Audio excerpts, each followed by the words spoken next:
அனைவருக்கும் எனது அன்பான வணக்கம். திருவள்ளுவர் இயற்றிய திருக்குறளில் அறத்துப்பால் அதிகாரம் 14 ஒழுக்கமுடைமை 136வது குறள்.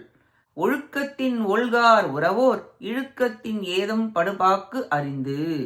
ஒழுக்கம் தவறுவதால் குற்றம் உண்டாவதை அறிந்து மன வலிமையுடைய சான்றோர் ஒழுக்கத்திலிருந்து ஒருபோதும் பிறழ மாட்டார்கள்.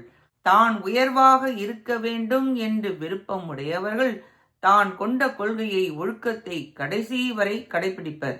இன்ன அறம் செய்யன என்றும் இன்ன பாவம் ஒழியன என்றும் தனது சக்திக்கு ஏற்ப ஏற்படுத்திக் கொண்டு வலிமையுடன் கடைபிடிப்பர். மன வலிமை உடையவரே ஒழுக்கத்தை பேணி காப்பர். உறவோர் என்பது மன வலிமையை உடையோர் என்பது அர்த்தம்.